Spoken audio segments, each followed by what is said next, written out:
नमस्कार। Ocean network में आपका स्वागत है।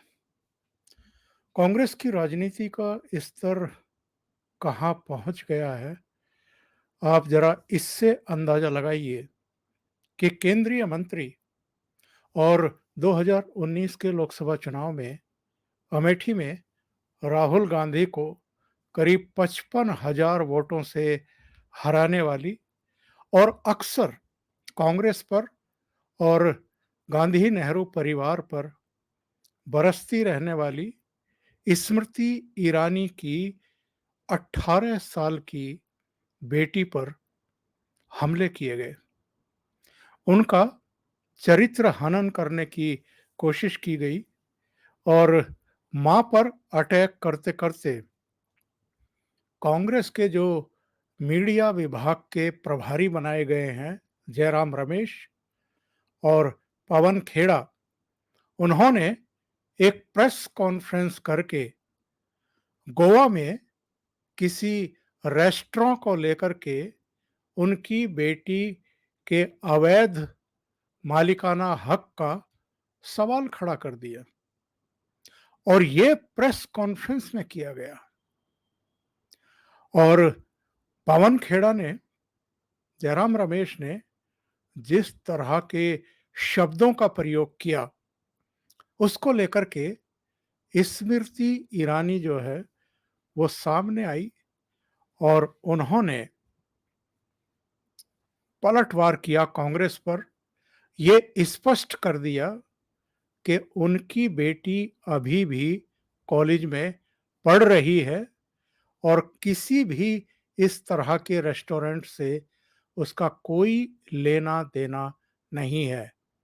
स्मृति ईरानी ने न केवल इन दोनों को अदालत में घसीटने का ऐलान किया है और कहा है कि बहुत जल्दी वो इन दोनों को कानूनी नोटिस भिजवाने वाली हैं, बल्कि राहुल गांधी पर, सोनिया गांधी पर, यानी गांधी नेहरू परिवार पर भी अटैक करते हुए ये कहा कि उनकी मासूम बेटी पर, जो अभी पढ़ ही रही है और केवल 18 साल की है, उस बच्ची पर भी ये लोग अगर हमलावर हैं, उसे भी राजनीति में घसीट रहे हैं, तो इनका लेवल देखने लायक है और वो इसका हर तरीके से माकूल जवाब देंगी, सियासी तौर पर भी और वैसे भी।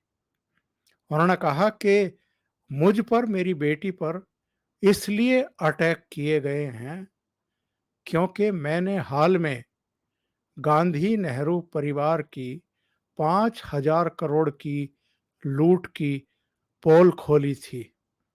इसलिए मेरी बेटी का नाम लेकर के उसे बदनाम करने की कोशिश की गई है।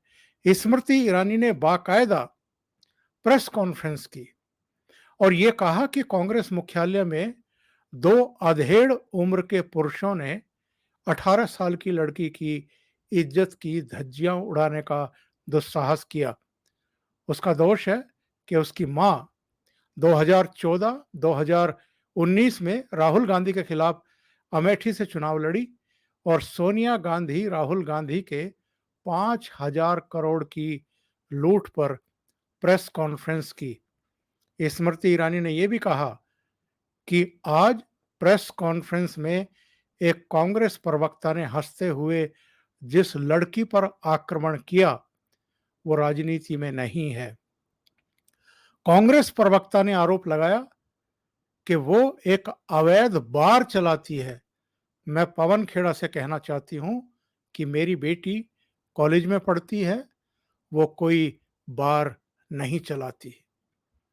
और ये वो प्रेस कॉन्फ्रेंस है जिसमें पवन खेड़ा ने स्मृति ईरानी की बेटी के बारे में आरोप लगाए।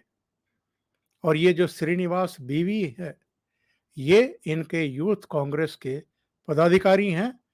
इन्होंने भी चटखारे लेने में कोई कसर बाकी नहीं छोड़ी। लिख दिया क्योंकि सास भी कभी बहू थी। आइए जानते हैं। स्मृति ईरानी ने डिटेल प्रेस कॉन्फ्रेंस की और उन्होंने ये कहा कि 23 जुलाई को मीडिया से बात करते हुए कांग्रेस ने इसलिए उनकी बेटी पर हमला किया क्योंकि वो यानी स्मृति ईरानी गांधी परिवार के विरोध में मीडिया में बोलती हैं। इस तरह बेटी का खुलेआम चरित्र हनन किए जाने पर उन्होंने कांग्रेस को चेतावनी दी कि वो कोर्ट में निपटेंगी और ये भी कहा कि 18 साल की कॉलेज जाने वाली जिस बच्ची का कांग्रेस के नेता ने कांग्रेस हेडक्वार्टर में चरित्र हनन किया, उस लड़की का तो दोष ही ये है कि वो स्मृति ईरानी की बेटी है। उन्होंने कहा कि मेरी बेटी कॉलेज स्टूडेंट है, वो कोई बार नहीं चलाती, वो अपना साधारण जीवन जी रही है। पवन खेड़ा ने कहा कि मेरी बेटी को शो कॉज नोटिस दिया गया। मैं पूछना चाहती हूँ कि इन सब में मेरी बेटी का नाम कहाँ है? जयराम रमेश ने कहा कि आरटीआई के आधार पर मेरी बेटी पर आरोप मढ़ रहे हैं। मैं जयराम रमेश से पूछती हूँ कि क्या आरटीआई की उस एप्लीकेशन में मेरी बेटी का नाम है? क्या उसके जवाब में मेरी बेटी का नाम है? बहुत तीखे हमले करते हुए कुछ सवाल खड़े किए हैं और उन्होंने कहा है कि 2024 में अगर हिम्मत है तो राहुल गांधी अमेठी से फिर चुनाव लड़ें, मैं उन्हें फिर हरा करके भेजूंगी। अमन चोपड़ा ने लिखा है कि पवन खेड़ा ने यह कहा कि मेरी बेटी को कारण बताओ नोटिस दिया गया और अपने हाथ में 2 कागज दिखाए। उन्होंने कहा कि जरा ये बताएं कि इस कागज में उनकी बेटी का नाम कहाँ है और इसका कोई जवाब अभी तक कांग्रेस की तरफ से आया नहीं है। कांग्रेस ने चुप्पी साधने में ही अभी भलाई समझी है। सोशल मीडिया पर बहुत तीखी टिप्पणियां कांग्रेस को लेकर के लोगों की शुरू हो चुकी हैं। एक ने कहा है कि यही स्तर देखकर मेरठ से अमेठी से जनता ने भगाया, अब पूरी पार्टी ही सर्वनाश के कगार पर है। इस तरह की ओछी टिप्पणी भारत की जनता कभी बर्दाश्त नहीं करेगी। हाँ, विदेशों में ये प्रशंसनीय होगा, भारत में तो कदापि नहीं। एक और टिप्पणी देख लीजिए, अगर कोई प्रियंका वढेरा की 18 साल की बेटी मिराया वढेरा पर आरोप लगाए तो कैसा लगेगा? कांग्रेस की नीचता की भी कोई हद नहीं है। इसमें शामिल जितने भी कथित जिम्मेदार नेता हैं, उन सबको उनके पतन की कहानी सुनानी चाहिए और टिट फॉर टैट करना चाहिए। जब तक जूते नहीं मारोगे, तब तक ये नहीं मानेंगे। एक और टिप्पणी सुनिए, सोनिया जी, राहुल जी के साथ ईडी ने ममता दीदी के मंत्री की महिला मित्र माफियाओं का कैश देखिए, शिक्षक बहाली में कमाई दौलत और सोचिए, रोजगार नौकरी सब बेचकर निर्लज्ज दल नौकरी मोदी से नौकरी मांग रहे हैं। मैं आप लोगों को 2019 के अमेठी के रिजल्ट पर जरा एक नजर दौड़ाने के लिए कहूंगा। ये था रिजल्ट। स्मृति ईरानी को 4,68,514 वोट, राहुल गांधी को 4,13,394 वोट, यानी करीब करीब 55,000 के अंतर से राहुल गांधी को हराया था स्मृति ईरानी ने। और जरा ये विधानसभा चुनाव का देख लीजिए, अभी जो 2022 में हुआ है, कांग्रेस 399 सीटों पर लड़ी, 387 पर उसकी जमानत जब्त हो गई, यानी उसके केवल 12 प्रत्याशी अपनी जमानत बचा पाए, जिनमें से 2 जीते हैं और 10 बस जमानत बचा पाए हैं। इसके बाद दूसरा नंबर बहुजन समाज पार्टी का था, वो 403 सीटों पर लड़ी थी और उसके 290 प्रत्याशियों की जमानत जब्त हुई थी। ये तो हाल है कांग्रेस का उत्तर प्रदेश में, उस उत्तर प्रदेश में जहां से उसको लोकसभा में केवल रायबरेली की सोनिया गांधी की सीट मिली थी। अमेठी में राहुल गांधी कितने बड़े अंतर से हारे थे और वो लोकसभा का भी मुंह नहीं देख पाते अगर वो केरल के वायनाड चुनाव लड़ने के लिए नहीं जाते। और ये जो मैं आपको दृश्य दिखा रहा हूं, ये तब के हैं जब राहुल गांधी का वहां से रिजल्ट आया था। और ये जो हरे झंडे आप देख रहे हैं, ये उनके विजय जुलूस में लहराए जा रहे थे। केरल में उनका क्या हाल है, अभी हाल में एक घटना हुई है। एसएफआई के लोगों ने उनके वायनाड के कार्यालय पर चढ़कर के अटैक किया है। उनके कार्यालय के भीतर भी जम करके तोड़फोड़ हुई है। आप जरा इससे अंदाजा लगाइए कि केरल में भी अब राहुल गांधी की स्थिति क्या होती हुई दिखाई दे रही है।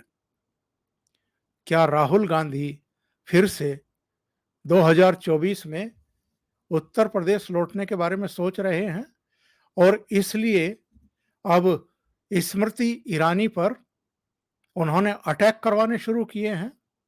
ये गोवा वाला मसला, स्मृति ईरानी की बेटी का बार वहां पर है, अवैध बार वहां चल रहा है। ये सब जो आरोप लगाए गए हैं, इस पर तो स्मृति ईरानी ने स्पष्ट कर दिया है और ये भी कह दिया है कि मैं अदालत में घसीटूंगी और 2024 में राहुल गांधी आ जाएं, उनको फिर हरा करके भेजूंगी। लेकिन जिस तरह की हरकतें कांग्रेस की तरफ से इधर की गई हैं, खास तौर से स्मृति ईरानी की छवि खराब करने के लिए उनके परिवार पर जिस तरीके से अटैक किए गए हैं, ये तो बेहद शर्मनाक है। मैं आपको अभी 8 जुलाई के कुछ विजुअल दिखाता हूं। 8 जुलाई को भी स्मृति ईरानी पर कांग्रेस की तरफ से अटैक किए गए थे। और ये अटैक कैसे किए गए थे? महंगाई को लेकर के। जब कांग्रेस की सरकार थी, डॉक्टर मनमोहन सिंह प्रधानमंत्री थे, विपक्ष में रहते हुए स्मृति ईरानी ने गैस का सिलेंडर लेकर के प्रदर्शन किए थे। उसे बहाना बनाते हुए कांग्रेस ने 8 जुलाई को देश भर में बड़े बड़े होर्डिंग, पोस्टर, बैनर लगा करके स्मृति ईरानी की छवि को खराब करने की कोशिश की थी। कुछ सवाल खड़े किए थे। जरा आप इन पर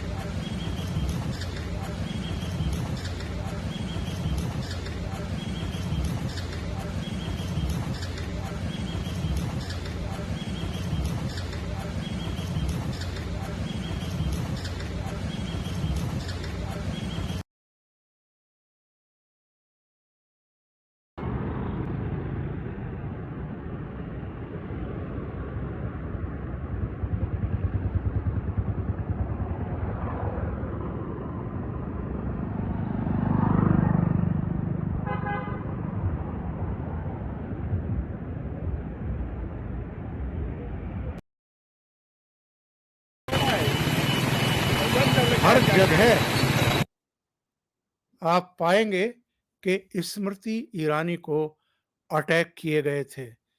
और इससे आप अंदाजा लगा सकते हैं कि स्मृति ईरानी पर अगर कांग्रेस अटैक कर रही है तो इसके पीछे किसका इशारा है। तो स्मृति ईरानी ने बिल्कुल सही पहचाना है और सही पकड़ा है कि ये सोनिया गांधी, राहुल गांधी और प्रियंका वाड्रा के इशारे पर उनके ऊपर, उनके परिवार के ऊपर अटैक किए जा रहे हैं। और वो कानूनी तौर पर भी निपटेंगी और सियासी तौर पर भी उन्होंने कहा है कि मैं लड़ने के लिए पूरी तरीके से तैयार हूं। अभी के लिए इतना ही। बहुत बहुत धन्यवाद। अगर आपको ये चैनल और इसके कंटेंट पसंद आ रहे हैं तो लाइक करें, कमेंट करें, वीडियो को शेयर भी करें। अभी तक अगर आपने ये चैनल सब्सक्राइब नहीं किया है तो सब्सक्राइब कर लें साथ में लगे बेल आइकॉन को दबा दें ताकि आगे आने वाले वीडियो और उनके नोटिफिकेशन आप तक पहुंचते रहें। बहुत बहुत धन्यवाद। नमस्कार।